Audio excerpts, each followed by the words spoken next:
The International Crisis Group is warning Sudan that rising tensions over the disputed oil-rich Abyei region may threaten the peace as the nation prepares for its July split.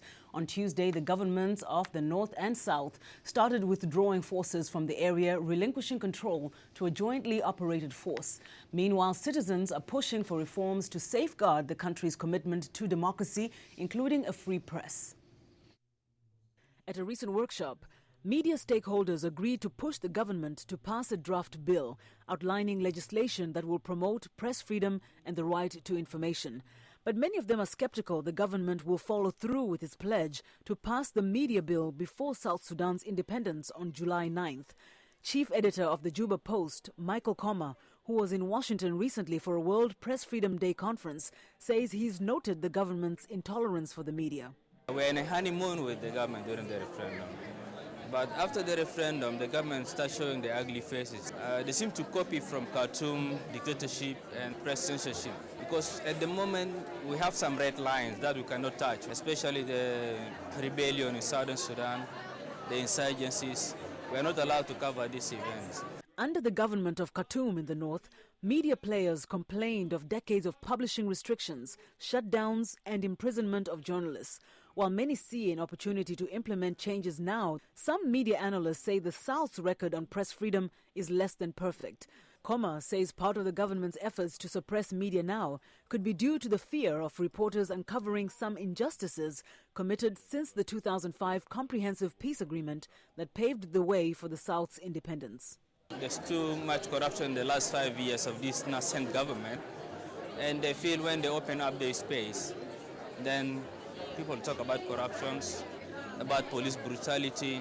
So I've been arrested twice after the referendum, and we tell them this is not the right track. Arresting reporters, intimidation and harassment is not the way to go. Though the media bill is still pending, observers say there have been some noticeable changes since the referendum. For instance, in January, South Sudan's daily, The Citizen, started its own printing press in Juba, the southern capital. Prior to that, almost every newspaper was flown or trucked into Juba and other cities from Khartoum, where they were printed. Publishers were also subjected to strict censorship and sporadic checks by the National Security. Niall Ball is the paper's editor-in-chief. In 2006, we were selling only 20 copies in Juba. It increased to 300 copies in 2007, and it increased to 1,000 copies in 2008. By 2010, we were selling 2,000 copies a day, with difficulties because of the flight. We were paying a lot of money in order to bring the newspaper to Juba. Though security agents raided his paper's printing press a month after it launched, Ball says he hopes there'll be more freedom for their reporting. He says his paper, with the help of Western donors, raised $480,000 for the printing press facility. He says it is not fully functional yet, but it prints 50,000 copies a day, and they are working to start printing in full color soon. Ball says though it looks hopeful, there are many challenges ahead. It is not easy to distribute in the south. Roads are still bad. People are not used to the business of a newspaper. So we are still facing challenges. But this is the South we have been fighting for. We have to live in it with all our facilities.